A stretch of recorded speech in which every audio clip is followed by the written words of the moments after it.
Si të bëhesh milioner pa bërë asgjë. Sekreti që s'ta thot njeri. Nëse edhe ti je lodhur duke u zgjuar herët për të shkuar në një punë që as vetë nuk e di çfarë bën.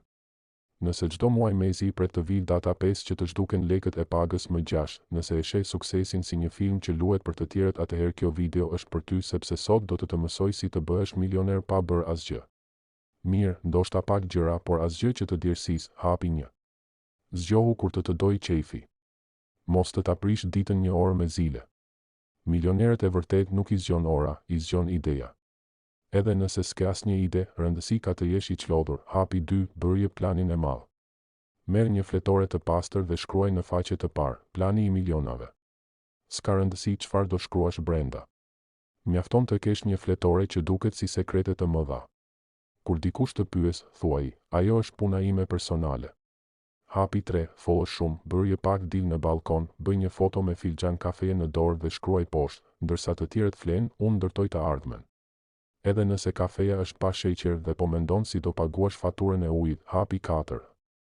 Fillo të jepësh këshilla. Hape një faqe në rrjetet sociale dhe fillo të postosh. Mos i trego ëndrat e tua askujt. Mos u dorëzo, edhe nëse të ka dorëzuar banka. Fati vjen te ai që nuk e pret. Shkruaj këto si të ishin thënie të urta. Askush nuk do të pyes se nga i ke. Hapi 5. Bëhu i zëshëm. Hape një video ku flet vetëm ti dhe thuaj me ton filozofik, në këtë jetë ose ngre veten, ose të ngre ndonjë vinç. S'ka rëndësi kuptimi, rëndësi ka zëri. Hapi 6. Gjej një mik me lek.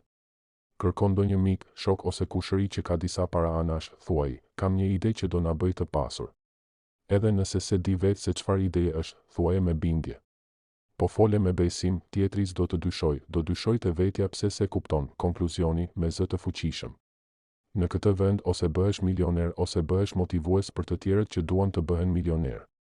Zgjidh vetë kush do të jesh. Dërgoja këtë video. Një miku që vishet me rroba firmato por s'ka lek për një birë. Një kushëriri që poston sukses çdo ditë por jeton te mamaja.